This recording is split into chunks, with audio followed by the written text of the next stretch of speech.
Welcome to Mental Health Momentum, a Silicon Slopes podcast. I'm your host, Dr. David Morgan. I'm a licensed psychologist and the Director of Mental Health Awareness for Silicon Slopes. Here at Silicon Slopes, we recognize the impact of mental health issues on workers, leaders, and businesses as a whole. On this podcast, we'll facilitate discussions about mental health with the goal to increase understanding and to find solutions to achieve greater stability and resilience. I'd like to introduce my guest on the podcast today, Nikki Walker. Nikki is a highly accomplished professional with a diverse background in public relations, communications, and community engagement. She was born and raised in Jersey City, New Jersey, and in 2017, Nikki made the move to Lehi, Utah, and has since become an integral part of the local community. With over 20 years of experience in the field, Nikki's career in public relations and communications on the East Coast was marked by remarkable achievements and continuous growth. She began as an associate and steadily climbed the ranks to eventually reach the position of vice president. Along the way, she successfully launched her own PR firm for a decade and even served as an in-house PR director for a national ethnic hair care brand.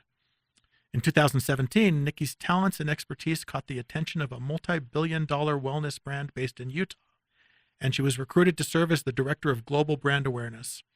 Her time with the company was highly successful, and she played a pivotal role in expanding the brand's reach and impact on a global scale. Seeking new challenges and opportunities, Nikki transitioned into the tech space, where she currently holds the position of Director of Community Engagement and DEI at Domo, a prominent tech community. In this role, Nikki is dedicated to fostering strong connections between the company and its community, while also championing diversity and inclusivity within the organization. Beyond her professional endeavors, Nikki is deeply committed to making a positive difference in her community. She serves on various nonprofit boards throughout the state of Utah, including the State Workforce Development Board, Utah Foster Care, the Children's Center, the Road Home, the Utah Black Chamber of Commerce, and Women Who Succeed. Her active involvement in these organizations reflects her passion for empowering others and creating opportunities for growth and success. Nikki's outstanding contributions have been recognized by numerous prestigious awards and accolades. She was named one of Utah's Business Magazine's 30 Women to Watch and was honored as part of the W Collective's 40 Over 40. In 2022, she received a Stevie Award acknowledging her exceptional achievements in her field. Additionally, Nikki was a recipient of the 2021 Women Tech Change Catalyst Award, recognizing her significant impact in the technology sector. Most notably, she was a 2023 candidate for the Utah State Senate, reflecting her dedication to public service and her desire to make a positive impact on a broader scale. Nikki, welcome to the podcast. Thank you. I need a shorter bio. I've had the opportunity of listening to Nikki on several different occasions, and she is awesome. And when I invited her to be on the podcast, and she accepted, I knew she would accept because she's just that type of person. Well, because I love Dr. Morgan. There we go. We've had a short but nice relationship to this point. Absolutely. 100%. So tell the listeners just a little bit about yourself. What got you here to Utah? I mean, from New Jersey to Utah. That's a change in many different ways. Huge change. I was just shutting down my PR agency that I had run for 10 years, and I got this random LinkedIn message from somebody in Utah, and I thought it was a joke. But it wasn't a joke. Turned out to be one of the top MLM companies here in Utah, reaching out and saying that I had the background they were looking for, and they have been trying to place this position for a year. And would I consider coming to Utah? And I said, well, where's Utah, first of all? But I made my way out here. The company was incredible. It felt like family. And within a month or so of my first visit to Utah, I was a Utah resident. And so spent 2 years with that company. They are still family to me. And then decided to look for something else. And what else ended up being diversity, equity, and inclusion and community engagement with a tech company called Domo that I currently work for. Yeah. That's awesome. Yeah. Some of the things, I know that in many of the things I've heard you speak at, you've talked a little bit about your own personal journey with mental health. Yes. And can you share just a little bit about that? Sure. So decades ago, somewhere around 24 years ago, I was actually diagnosed with bipolar disorder. But I was in my 20s. And in your 20s, you don't really want to deal with that kind of reality. So I pretty much pushed past it and would do talk therapy here and there, would be on medication here and there. But as you get older, your everything changes.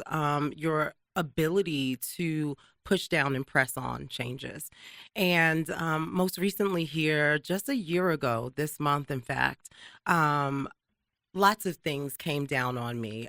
Just exhaustion, burnout, overextending myself, not taking my medication, not doing self care, and it all, the weight kind of crumbled me underneath it, and I decided that I needed to get some professional help, and so I checked myself into a mental health facility for 35 days, and it really changed my life. And I've been talking about that a lot lately because as I slowly revealed my mental health journey to my online social media community, I would get these messages back with people telling me that their daughter didn't Yeah. do something because I said something, or their son found the strength to reach out for help because of what I said. And so, I've used my voice in a lot of capacities. Here in Utah, on stages where I can talk about diversity, equity, and inclusion, where I can talk about leadership, where I can talk about empowering women. But I don't think that anything is more important than talking about mental health right now. One of the things that I found just working for years as a psychologist is when people get diagnosed with something, they will often say it's almost like a brand. It's like you take a hot thing and you sear them on the back, and it's going to be that way forever. Some diagnoses certainly can last a long time, but I think what's most encouraging is when people can hear stories of people like yourself and say, I can do something about this. That's right. That there are things that you can do. Things change. Our brains change over time. Everything about us changes. And when I'll talk with people and they'll say, well, I've had this diagnosis for 20 years. And I'll say, well, are you sure you still have it now? And they say, what do you mean? And I say, well, have you been to see someone now? Because maybe it's changed. Maybe it's gone. Maybe it's worse. I don't know. Hmm. But it's just that idea of empowering people. And I think just what you were saying is you share your story, that is automatically empowering to people, because then they say, well, if Nikki can do it, then at least I can try, right? I can go and Yes. do something different.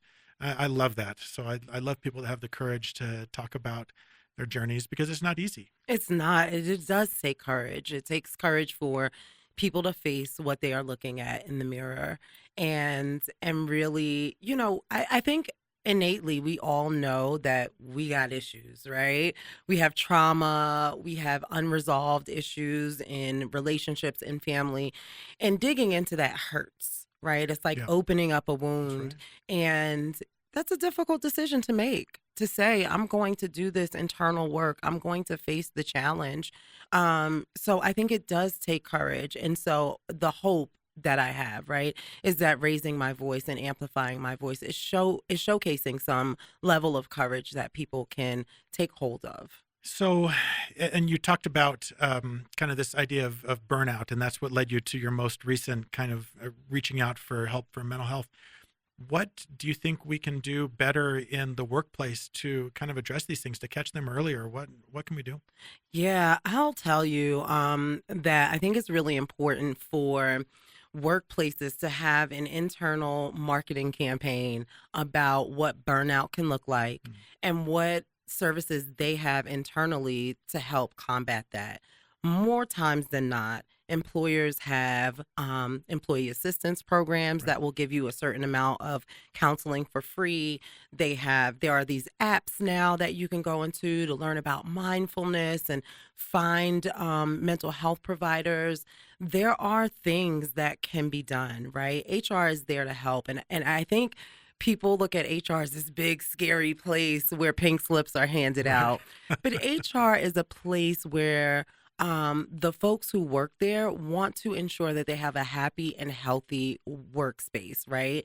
Work site and employees. And so when you go there and share with them that you are having challenges, it is their joy really to help direct you into a place where resources exist. So I think it's important for workplaces to say, hey, we understand that humans are humans. Right. Let's talk about what exists to combat issues and to prevent issues, right? So I think that's important. And at Domo, that's one of the things that I found really helpful. And in fact, it is how I was able to take such a break. People often wonder, like, how did you have time to check into a mental health Right. For facility over a month. for over Yeah. a month? Yeah. And, there are things like short-term disability. Sure. There are things, th- there are things like FMLA, terms that you may have never even Right. heard about or thought were only applicable to people who were pregnant. But that's not true. There are so many applications to all of these things, and we need to be our own advocate, and we need to go after it and look at what our companies have to offer, because we give them ourselves all day, every Right. day, right? And they want to make sure that they're giving back. So utilize those resources. I love the idea of that kind of internal marketing campaign. I can't tell you how many times, I mean, I've interviewed tens of thousands of people over the course of my career just in mental health settings, and I'll ask them, how long have you had mental health issues? And oftentimes they'll say, like I'll have their records and I'll know they've had mental health issues for 10 years, and they'll say, well, last year. And I say, well, but according to your records, you've probably had them longer than that. I say, oh no, last year was when I finally realized what was going on and when I got diagnosed. So they've had the experience, but they don't have a label for it. They don't know what's going on. So I love that idea of saying, if employers can say, this is what burnout looks like, this is what overwhelm looks like. Mm-hmm. So then people can start to say, oh, maybe I am having this experience, and here are your options to get help for that, instead of making it incumbent upon the employee to just kind of find their way there, to figure out what's going wrong and find their way there. I mean, obviously a part of that is incumbent upon the employee, but there's stuff that employers can do. Absolutely, because when you are suffering from a mental health challenge, having to dig through the mire to find something is incredibly difficult. Totally. Yeah. Incredibly difficult when people are in crisis, and people are in crisis often, walking around in crisis. Yeah. The easier you make it for them to find help, the easier it's going to be. That's such a great point.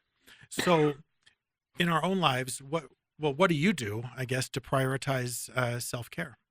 I did not think that self-care was a real thing until last year when I went to treatment.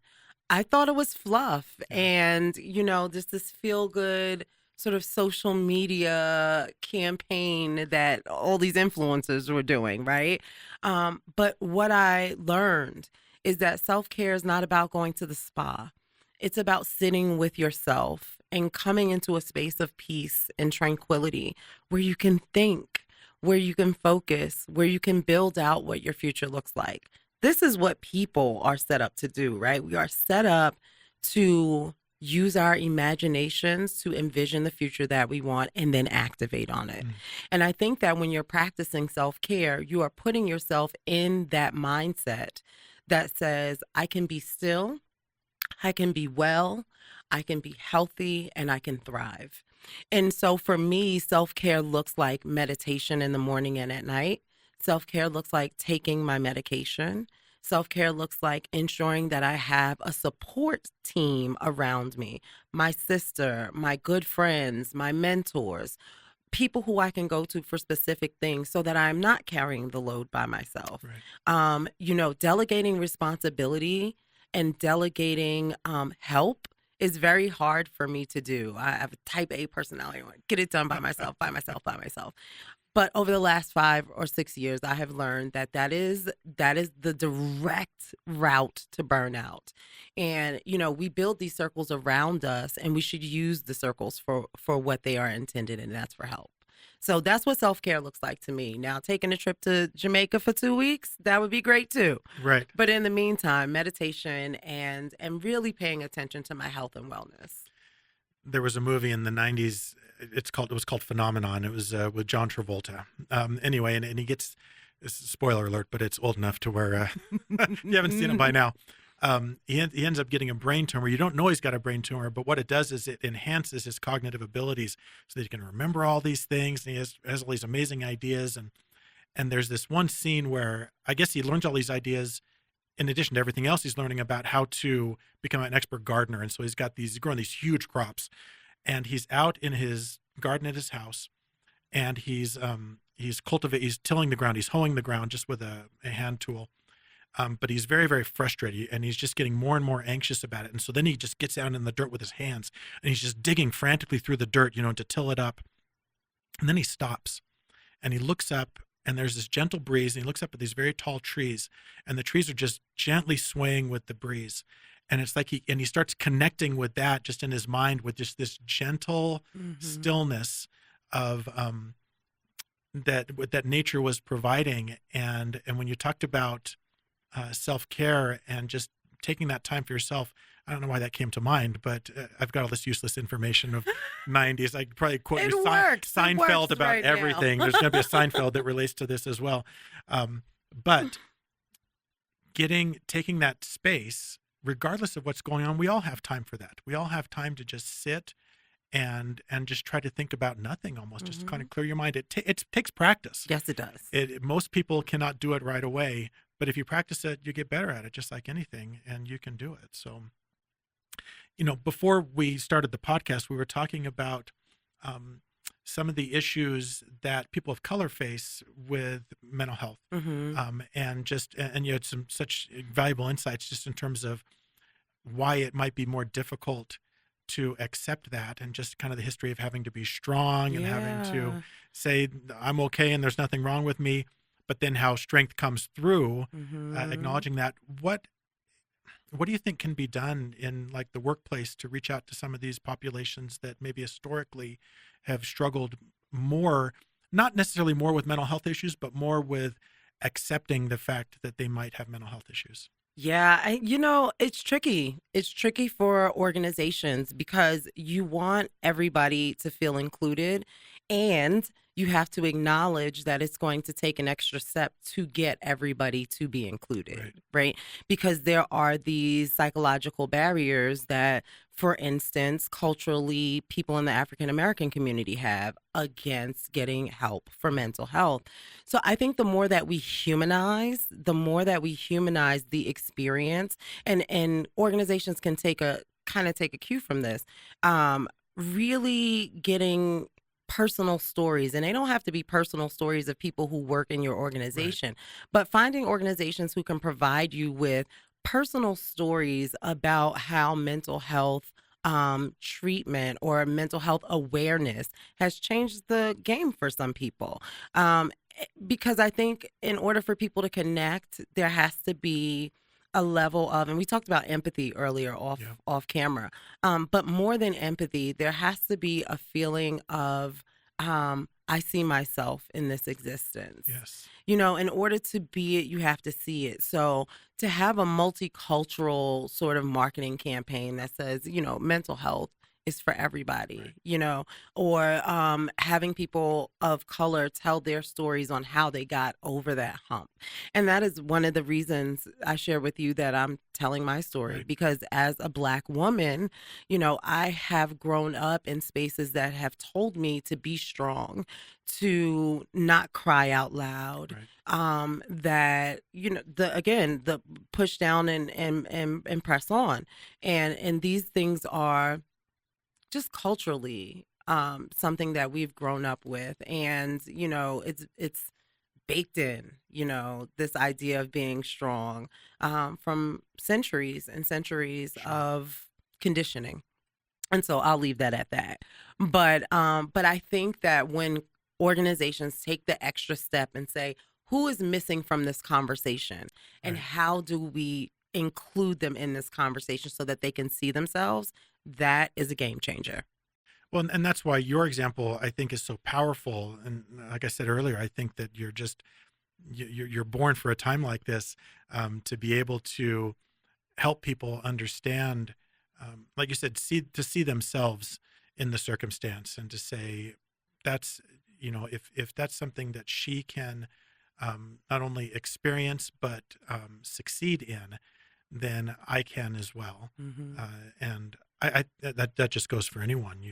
We all have our role models. That's right. And we look up and we say, I can do that because I saw my parents succeed at that, or my friends succeed at that, or a pro basketball star, or whoever it is, right? Whoever we saw that could succeed at it.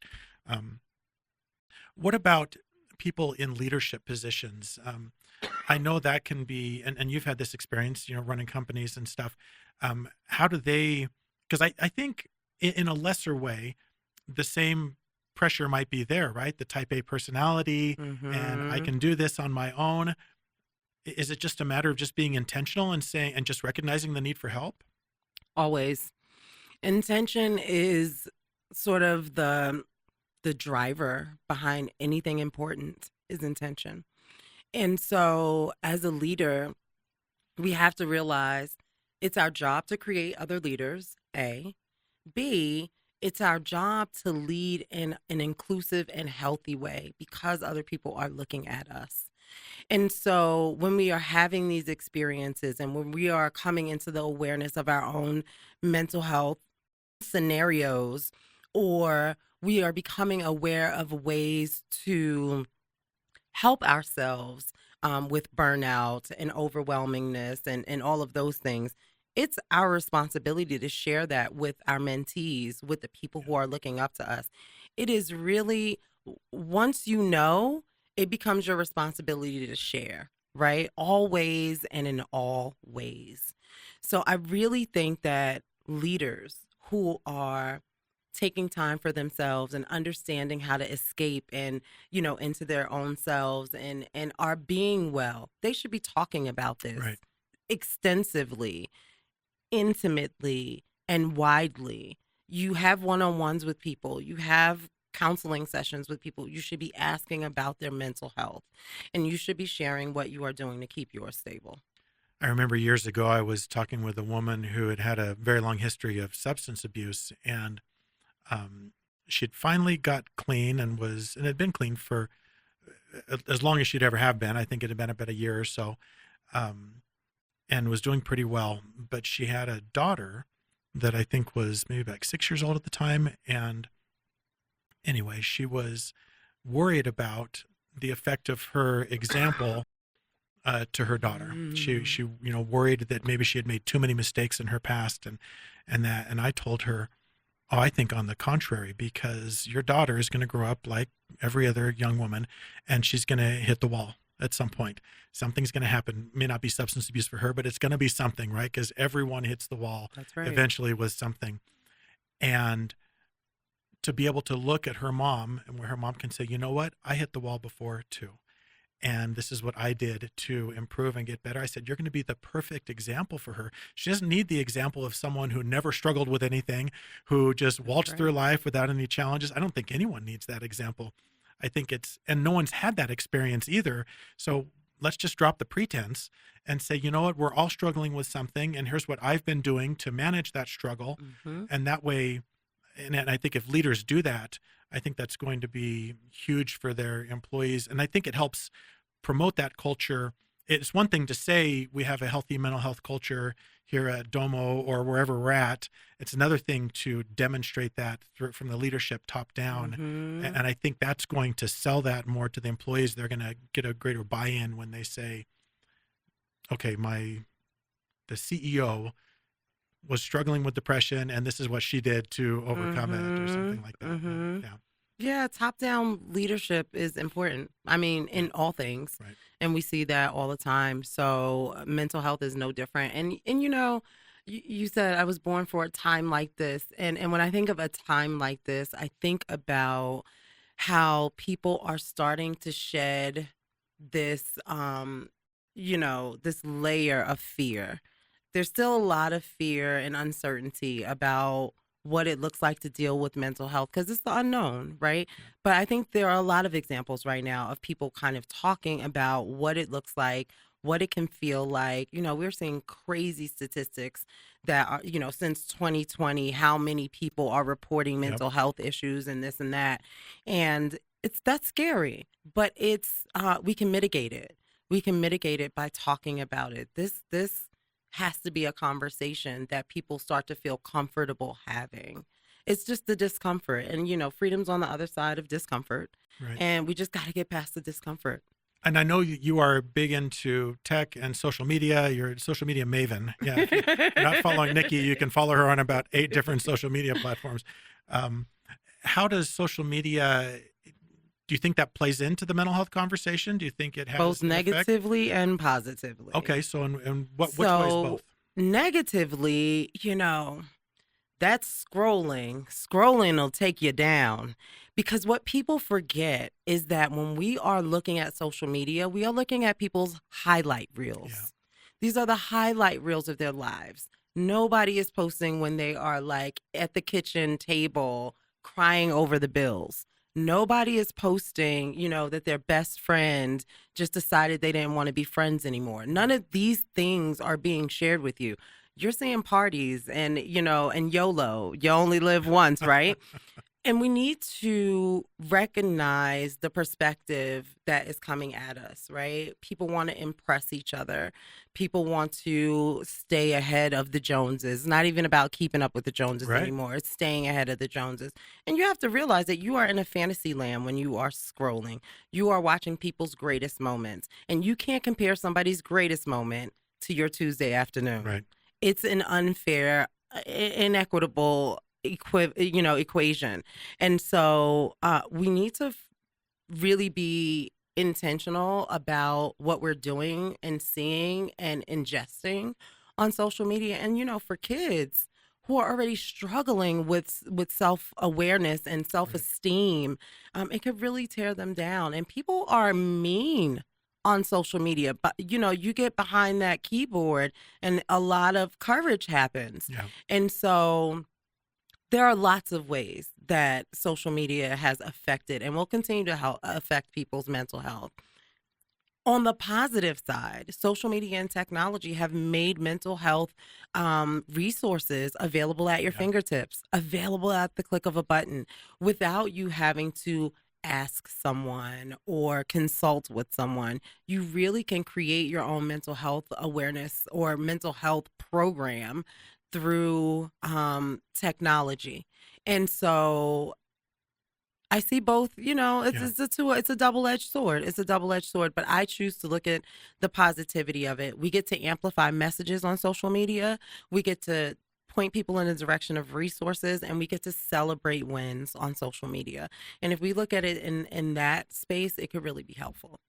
I totally agree. I think at its heart, social media is essentially neutral, and it really is, depending on how you use it. And I think that maybe what's happened is that we were so excited, I guess, as a society to finally get this new tool where we could become connected. And then there was this rush, either on the part of participants or on the part of businesses, to get as many people connected as possible, which happened. And then now we're just kind of realizing, oh, should we have connected that fast? And should we have done it this way? And it reminds me of, here comes another 90s movie, Jurassic Park. But when they talked about, when he said, I think it's Malcolm who says, we were so excited about what we could do that we didn't ask, should we have done it? Exactly. Right. And so I think that's the conversation we're going to start having about social media and mental health is, should we have done this? And then what boundaries can we put in place so that we can amplify the positive parts of it and reduce the negative parts of it? And I think in years' time, we'll be okay, and we'll figure out good ways to do that. So no need to go cancel all your social media accounts today. Definitely no. Just figure out how to use it appropriately. Well, Nikki, this has been an absolute treat for me to have you here. I'm so thankful for the great work you're doing, for the example that you are to other people. And if you want to follow Nikki, go find her. We'll put your social in the show notes. I'm Nikki Walker PR everywhere. Exactly. You look up Nikki Walker, and that's the first thing that's going to show up. So, well, and just a quick note before we say goodbye, my ability to tell my story has amplified itself by leaps and bounds because I was part of a book project that is called Awareness Put Me On, where leaders come together and talk about the moment that something changed in their lives. and change the trajectory of their lives. That thought, that awareness. And my awareness was knowing that I deserved to have my mental health cared for. And so if you want to learn more about my story, my mental health story, and leaders around the country and their moment of awareness, check out Awareness Put Me On. Awareness Put Me On. Yeah. It's on Amazon on several different bestseller lists. It's on Amazon, and it's a 6-time bestseller. That is awesome. Well, thank you everyone for listening today. We hope that these conversations will help you think more about mental health issues and what can be done to progress. Change starts with each one of us, so never underestimate your potential. We invite you to tune in frequently for engaging guests, beneficial discussions, and more solutions to help you increase your mental health momentum.